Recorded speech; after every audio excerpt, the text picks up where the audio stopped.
Nous tenons à remercier le Monastère des Augustines de nous avoir offert un espace exceptionnel pour filmer notre balado. Votre lieu empreint de calme et d'histoire a permis de créer une atmosphère unique pour nos discussions sur la prochaine danse. Merci pour votre accueil et votre précieuse contribution à ce projet. Bonjour et bienvenue à Si Proche, au cœur de la proche aidance, un balado présenté par le Carrefour des proches aidants de Québec.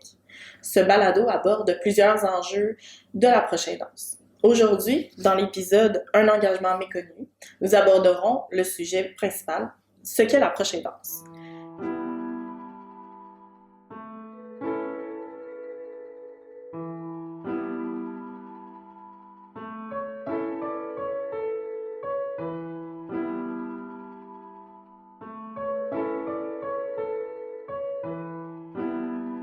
Je m'appelle Camille Saint-Louis, intervenante psychosociale au Carrefour des proches aidants de Québec. Bonjour, je m'appelle Sophie Etier, je suis professeure à l'École de travail social et de criminologie de l'Université Laval et présidente du conseil d'administration du Carrefour des proches aidants de Québec. Merci d'être là avec nous aujourd'hui, Sophie. Ça fait plaisir. Donc, pour commencer, est-ce que tu pourrais m'expliquer c'est quoi une personne proche aidante? Ça, c'est toujours la grande question. Au Québec, on s'est doté depuis 2020 d'une définition qui est assez large, très longue et très inclusive. Si on veut résumer rapidement, être proche aidant, finalement, c'est de prendre soin ou de s'occuper de quelqu'un qui est en incapacité.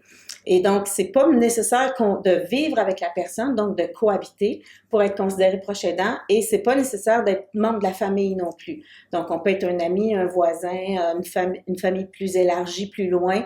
Donc, et on peut faire à distance. Donc, il n'y a pas qu'une façon d'être proche aidant et c'est pas forcément d'être proche aidant de quelqu'un qui est âgé à domicile. Donc, la proche aidance, c'est beaucoup plus large que ça. La proche aidance a plusieurs visages, en fait. Oui, effectivement. Puis il y a des proches aidants qui sont jeunes, il y a des enfants qui sont proches aidants, qui prennent soin de leurs parents, de leurs grands-parents, de leurs fratries, frères et sœurs qui sont malades, handicapés, par exemple, vivant avec un handicap. Donc, il y a des enfants, des adolescents, des femmes, des hommes, des gens qui s'occupent de leurs conjoints. Donc, il y a tous les âges, toutes les catégories d'âge sont représentées dans la proche aidance et ils s'occupent de personnes de toutes catégories d'âge également. Excellent. Puis justement, tu me parles de gens qui s'occupent. Est-ce que tu pourrais m'expliquer un peu plus c'est quoi les rôles que les personnes proches aidantes, dans le fond, ont? OK. Encore là, c'est une belle question, c'est une grande question parce qu'il n'y a pas encore là un seul rôle ou une seule façon d'être proche aidant. Donc, il y a de l'aide, des soins ou de l'accompagnement qu'on peut faire qui sont de fréquences variables. Il y a de l'aide plus fréquente, par exemple, 3 fois par jour, préparer le repas pour quelqu'un. Donc, ça peut être aussi fréquent que 3 fois par jour ou donner une médication 3-4 fois par jour. Ça peut également être de faire penser à la personne de prendre sa médication et le faire à distance par téléphone en appelant sa maman, par exemple, parce que tu as bien pris ta médication ce matin. Ça peut être juste une fois par jour. Donc, ça peut être à distance. Ça peut, il y a de l'aide donc qui est reliée à de l'aide de soutien psychosocial, par exemple, si on accompagne quelqu'un qui a des troubles de santé mentale ou une dépression, par exemple. Donc, l'aide qu'on peut lui offrir, ça peut être juste de la soutenir, de l'encourager, de s'assurer qu'elle se désorganise pas. Comme ça peut être de l'aide au bain, habiller une personne, la laver, lui donner à manger. Ça peut être d'organiser les services, donc appeler au CLSC, appeler un peu partout pour que les choses s'organisent. Donc, il y a énormément de tâches qui peuvent être faites. On peut aller juste faire aussi des tâches, je disais, qui sont très fréquentes, mais des tâches plus occasionnelles, pelleter la neige quand il y a une tempête, tondre le gazon, donc réparer des choses dans la maison, s'occuper des finances. Donc, il y a autant de types de proches aidants qu'il y a de proches aidés, qu'il y a de besoins de la proche aidée. Donc, ça varie beaucoup, là. C'est très vaste. Très vaste, effectivement. Tantôt, tu l'as un petit peu abordé, mais selon toi, qui peut être proche aidant? Donc, compte tenu de ce qu'on vient de dire, tout le monde, parce que ça peut être aussi bien un enfant qu'un adolescent, un conjoint. La proche aidance peut se produire de 2 façons, je dirais. Ça peut être subi. Quelqu'un qui a un accident, donc demain matin, mon conjoint sort avec sa voiture, il y a un accident de voiture, il devient, il se brise une hanche, plein de morceaux, puis donc il est invalide pendant quelques mois, donc je deviens du jour au lendemain sa proche aidante. Donc ça, c'est un exemple d'une proche aidance qui peut arriver subitement, rapidement, sans aucune préparation, parce qu'on ne s'attendait pas du tout à ce que ça arrive. Comme donner naissance à un enfant qui a un grand handicap ou une maladie là, qu'on diagnostique très tôt. Donc, on s'y attendait pas, hein, c'était une bonne nouvelle, on attend un enfant et finalement, on est proche aidant en même temps qu'on devient parent, on devient son proche aidant. Donc ça peut être des choses qui arrivent non prévues. Et on a des proches aidants qui s'occupent là, de personnes âgées, par exemple, ou de quelqu'un qui est atteint d'une maladie physique dégénérative, chronique. Donc, ça prend plus de temps. Donc là, on voit les choses venir un petit peu, ça se passe tranquillement. Donc là, on devient de plus en plus proche aidant à mesure que le temps passe. Donc, c'est deux façons différentes aussi de devenir proche aidant et donc d'assumer son rôle de proche aidant. Puis de ce que j'entends, de ce que tu me nommes, dans le fond, des fois, la proche aidance, ça va être justement subi et très temporaire, par exemple lors d'un accident, mais il y a des situations dans lesquelles où la situation est là de façon pas nécessairement permanente, mais plus permanente, ou du moins plus à long terme. Exactement. Donc, on parle, par exemple, dans le vieillissement, donc ça peut durer de longues années. La maladie d'Alzheimer, par exemple, peut s'étendre sur une quinzaine d'années facilement. Donc, ça, c'est une proche aidance qui est longue, mais aussi les personnes qui ont des troubles, par exemple, de déficience intellectuelle. Donc, ça commence très jeune, à l'enfance, et ça perdure également toute la vie. Donc, ça, c'est encore plus long même qu'une proche aidance en vieillissement, parce que à un moment donné, la personne va décéder, alors que quelqu'un qui est atteint d'une maladie dès la naissance, c'est toute la vie. C'est toute la vie qu'elle a besoin d'un proche aidant, cette personne-là. Donc, ça peut être long, effectivement. Et ça peut être très court, ça, dans le temps. Et l'intensité n'est pas toujours en lien avec le temps non plus. Des fois, c'est long, mais ça demeure léger, si on peut dire. C'est un peu plus facile. C'est jamais facile d'être proche aidant, mais c'est moins difficile. Et il y a des fois où c'est très court, mais c'est très intense. Et ça exige 24 heures par jour et d'une grande intensité, mais à court terme. Donc, en fin de vie, par exemple. Donc là, tu nous parles justement de plein de tâches là, que les personnes proches aidantes peuvent avoir, mais est-ce qu'il y a des tâches ou des choses qui sont moins comprises dans la proche aidance en tant que telle? Oui, c'est sûr, des choses qui sont moins connues, en fait. C'est pour ça qu'on les comprend pas, c'est qu'on les connaît pas. Quand on parle de tâches, tu sais, qui sont plus invisibles, si on regarde les tâches, là, tu sais, si on doit nourrir quelqu'un, c'est comme ça se voit, ça. Tu sais, le geste, les gens le voient. Si on doit pousser quelqu'un dans un fauteuil roulant, tu sais, on dirait qu'on comprend facilement qu'est-ce que peut avoir l'air la vie de cette proche aidante-là quand on voit la personne aider. Mais des fois, la personne aidée, elle n'a rien de visible. Si on parle d'un trouble cognitif, d'un trouble de santé mentale, par exemple, ça se voit pas forcément, là. Donc, on ne sait pas tout ce qu'il y a en arrière, tu sais. Puis quand on voit la personne, elle a l'air en forme, elle nous salue, un beau sourire, elle est gentille. On dit, bon Dieu, ça n'a pas l'air compliqué d'en prendre soin, mais on ne sait pas ce qui se passe une fois qu'elle est seule avec elle. Donc, des fois, c'est de la surveillance, la constance, de la préoccupation qui est toujours là, tu sais, la charge mentale là, qu'on appelle. Donc, ça reste toujours là, présent. Donc, toutes ces tâches-là, invisibles. Donc, ça, c'est des choses qu'on connaît moins. Ce qu'on connaît moins aussi, ben, c'est tous les proches aidants que j'ai nommés tantôt, qu'on commence à parler un peu les enfants, les adolescents, tout ça, ils sont un peu invisibles, ces proches aidants-là, parce qu'on n'en parle pas. Et dans les écoles, si on demande aux directions d'école, tu sais, qui sont vos proches aidants, puis ils répondent toujours la même chose, hein, on n'a pas de proches aidants dans nos élèves, il n'y a pas d'élèves proches aidants parce que les enfants le disent pas. Donc, ils rentrent à l'école, ils disent pas là, qu'ils ont fait déjeuner leurs parents le matin ou qu'il faut qu'à l'heure du midi qu'ils les appellent pour leur faire penser de prendre des médicaments, des choses comme ça. Donc, c'est pas dit. Et bon, il y a beaucoup de proches aidants qui se reconnaissent pas eux-mêmes comme proches aidants. Donc déjà, s'ils s'identifient pas à ce rôle-là, ils peuvent pas en parler. Et donc, les autres ne les reconnaissent pas comme tels non plus. Et donc, c'est le cercle vicieux. Ils demandent pas de service pour les aider. Et donc, il y a un épuisement qui s'installe tranquillement. Et ça aussi, on reconnaît peu ou on connaît peu cette fatigue-là là, qui s'installe parce que les gens, ils assument, tu sais, ils se plaignent pas, ils demandent rien à personne, ils font les choses, mais derrière ça, il y a un épuisement là, qui s'installe tranquillement et ça, c'est souvent, c'est pas su, c'est inconnu jusqu'à ce que la personne tombe. Là, là à ce moment-là, on se rend compte, OK, c'était lourd pour elle, mais elle me l'a jamais dit. Genre, les enfants, des fois, sont pas au courant que la maman, elle souffre elle-même en prenant soin du papa parce qu'elle veut pas prendre tu sais, elle se dit, lui, il est malade, il a une maladie, moi, je veux pas attirer la pitié vers moi. Tu sais, moi, je suis en forme, donc... c'est lui qui est malade, on prend soin de lui. Exact. Donc, je veux pas me plaindre.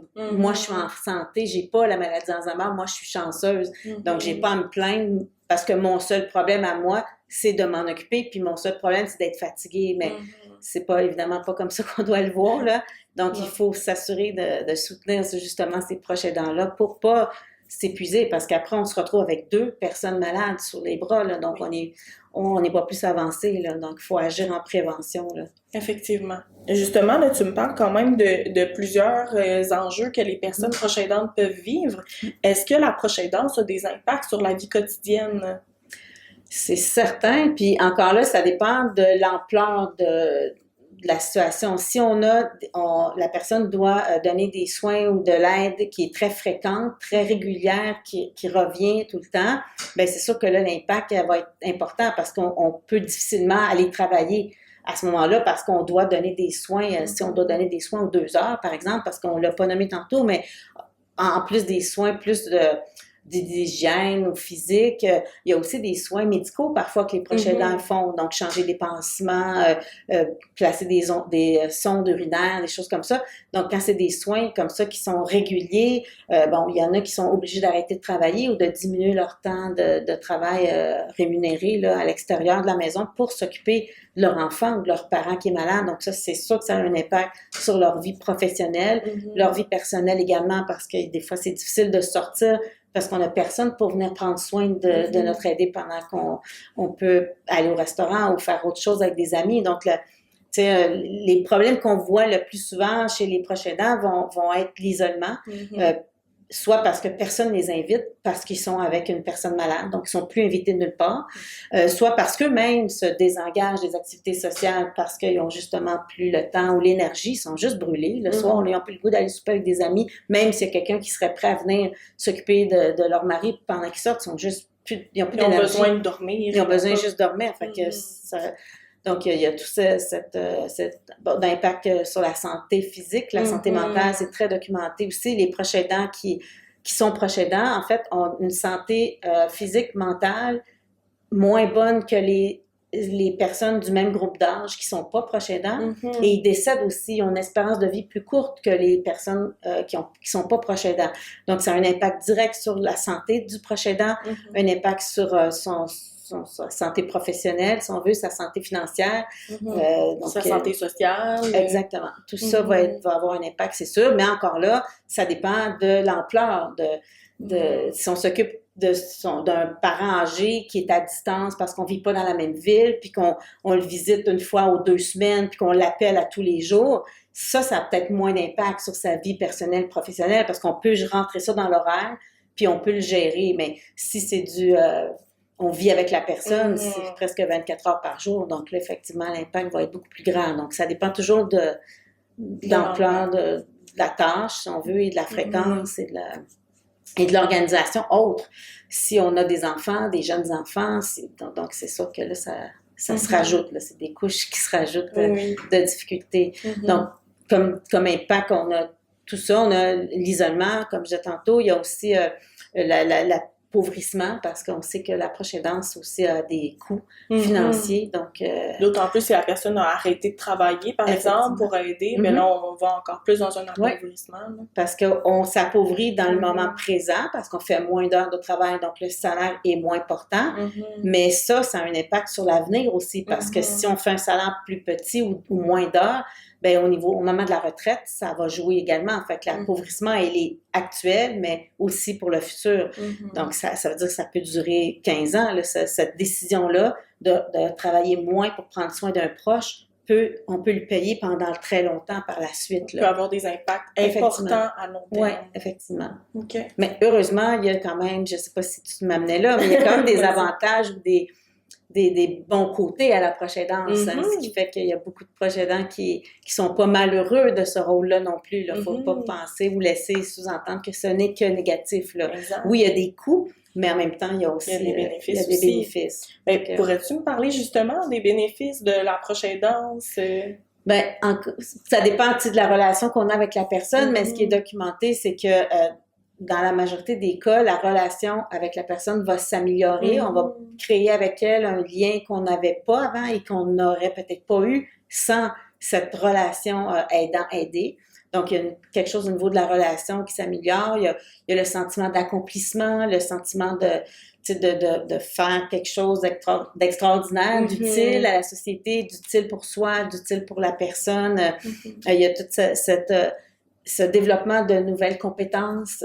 Donc, il y en a qui se découvrent toutes sortes de talents qu'ils ne croyaient pas avoir, des gens qui n'avaient jamais cuisiné, qui là se mettent à cuisiner parce qu'ils n'ont pas le choix, puis là, ils apprennent à faire ça, donc ils découvrent des nouvelles choses pour eux-mêmes. Donc, tout cet accomplissement personnel, donc ça, pour beaucoup de proches aidants, c'est des avantages là, importants. Là. C'est quelque chose qui a touché en fait leur parcours en proche aidance. Oui, aussi. Aussi. Ça reste dans beaucoup de cas, même si c'est pas facile tous les jours, ça reste souvent un beau souvenir après coup, lorsqu'on peut le regarder avec un peu de recul. Ça reste un souvenir qui a été difficile, mais en même temps, la plupart des gens vont dire « je regrette pas d'avoir vécu ça ». Donc, ça reste une belle expérience humaine. Donc, on n'a pas toujours la chance d'accompagner des personnes vulnérables. Et si on parle, mettons, jusqu'à la fin de vie, donc d'accompagner quelqu'un en fin de vie, c'est aussi un beau cadeau pour beaucoup de gens d'avoir accès à ça.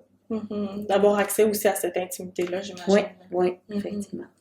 Puis justement, là, tantôt, tu me parlais de comme quoi que les gens, des fois, dans leur expérience, ont beaucoup de tâches à avoir. Ça amène une lourdeur, ce qui fait en sorte que, justement, il existe des services dont le Carrefour. Oui. Pourrais-tu me parler un peu du Carrefour, la mission? Qu'est-ce qu'on fait ici au Carrefour là, qui peuvent aider ces personnes proches aidantes-là?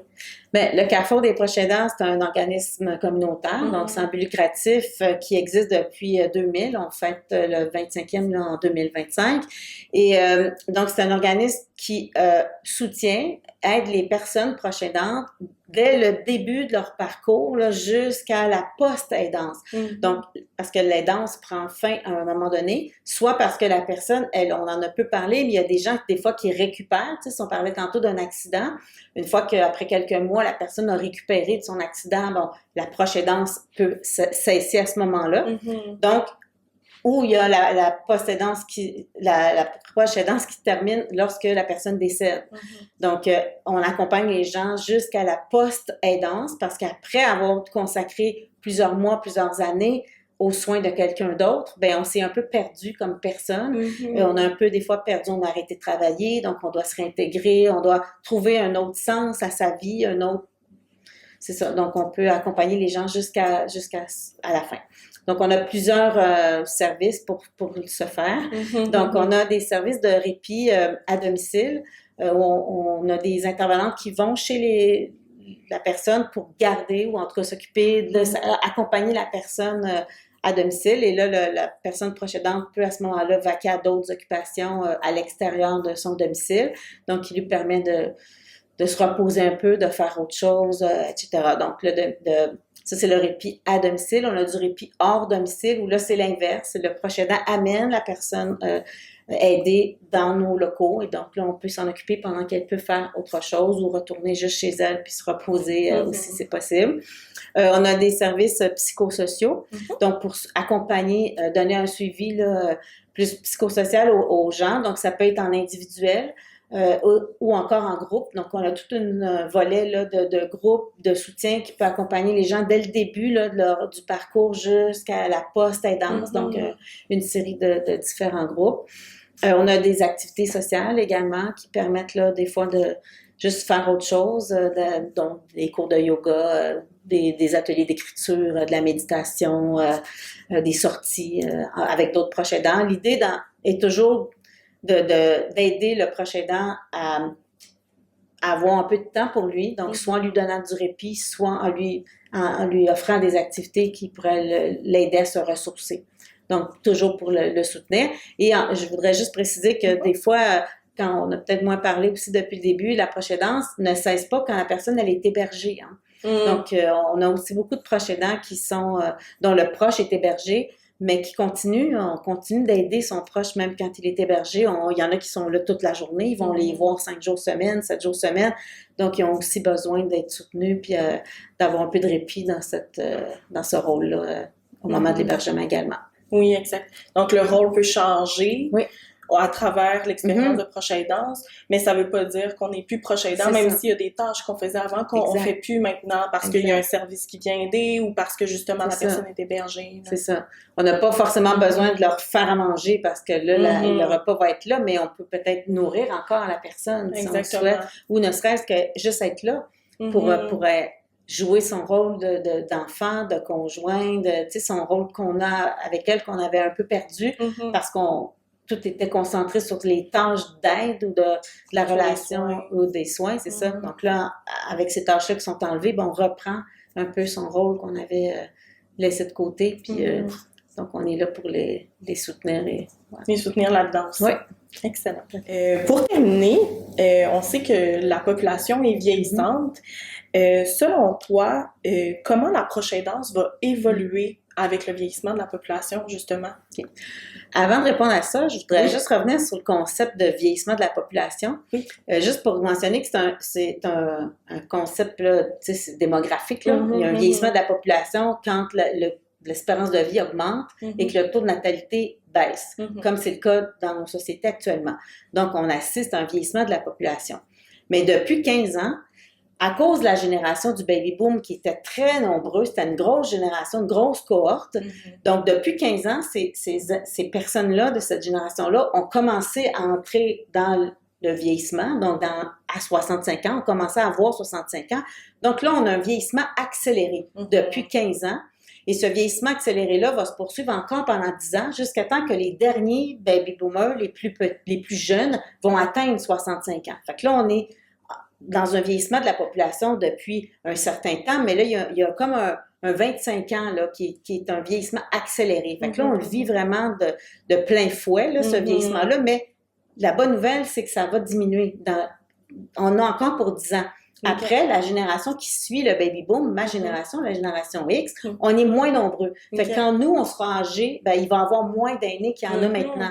Et donc, ça va stabiliser un petit peu. Mais on est quand même dans un vieillissement de la population parce que on va continuer, on espère, d'augmenter l'espérance de vie, puis on espère que ça change, mais si ça change pas, le taux de natalité va quand même pas tant augmenter. Donc, on va quand même avoir un vieillissement, mais il va être moins pire ou moins accéléré qu'actuellement. Là, on est intense pendant encore une dizaine d'années. Là. Donc, juste préciser ça. L'autre petite chose que je voulais préciser, c'est quand souvent, dans les statistiques, on regarde le nombre de personnes de 65 ans et plus dans la population, puis là, on voit que ce nombre-là augmente, puis on est un peu effrayé. Mais il ne faut pas oublier qu'avoir 65 ans en 2025, c'est pas la même chose qu'avoir 65 ans en 1970. À l'époque, à 65 ans, on était vieux, là. Tu sais, les gens, ils étaient usés, la vie était plus difficile, tu sais, puis l'espérance de vie étant plus basse. Aujourd'hui, 65 ans, là, nos 65 ans, ils font du bénévolat, ils sont sur le marché du travail encore parce qu'on les rappelle, parce qu'on a une pénurie de main-d'œuvre, ils reviennent travailler. C'est eux qui sont aussi proches aidants de leurs parents qui ont 90, 95 ans. Donc, ces gens-là, ils sont en forme à 65 ans actuellement, mais ils sont dans la catégorie aînés, 65 ans et plus, donc on a l'impression que c'est des personnes à charge. Mais pour plusieurs d'entre elles, ils ne sont pas à charge du tout. Au contraire, c'est eux autres qui nous aident en ce moment à maintenir notre système de santé puis les emplois et tout ça. Donc, c'est pas nécessairement lourd d'avoir beaucoup d'aînés. Ça dépend dans quel état ils sont et quel âge ils ont. Parce que dans la population d'aînés, on a deux générations. Là. Les 65-85 puis les 85 et plus. Dans les 85 et plus, on a là plus, évidemment, de personnes là, qui ont besoin de soins, qui ont besoin d'aide. Et dans les prochaines années, et ça, il y en a de plus en plus, et il y en aura de plus en plus. Et donc, pour répondre à ta question, effectivement, le vieillissement de la population, mais j'ajouterais des personnes de 85 ans et plus, va continuer encore pendant une dizaine d'années. Et ça, c'est sûr que ça change un peu le visage de la proche aidance parce que c'est sûr qu'on va avoir besoin de plus de proches aidants pour ces personnes âgées-là qui sont plus nombreuses, de plus en plus nombreuses, là, qui vont avoir besoin d'aide et de soins. Mais actuellement, c'est ça, depuis plusieurs années, là, la majorité des proches aidants sont proches aidants d'aînés. même s'il y a des proches aidants dans d'autres catégories d'âge, comme on l'a nommé tantôt, là, Ouais. mais c'est les aînés actuellement là, qui prennent la grande part du gâteau là, des proche besoins de proche aidance en ce moment, et ça va continuer encore une dizaine d'années, ce Mhm. phénomène-là, OK. très clairement. Ben, j'aimerais te remercier, Sophie, d'avoir partagé tout ça avec nous. Ça nous donne un meilleur éclairage sur ce qu'est la proche aidance. Je te Merci à toi, merci d'en parler. Nous espérons que le sujet abordé lors de cette capsule a su vous plaire et que vous en avez appris davantage sur les enjeux que peuvent vivre les personnes proches aidantes. Nous espérons aussi que cela vous a donné des pistes de solutions pour pouvoir répondre à vos besoins. À bientôt! Un immense merci à Humanité, Groupe Patrimoine, pour son engagement en tant que partenaire principal de notre 25e anniversaire. Nous sommes honorés de pouvoir compter sur votre générosité et votre engagement à nos côtés pour faire de cet événement un succès. Nous tenons aussi à remercier Gespra pour son généreux don qui permettra sans doute à nos invités d'y casser la croûte.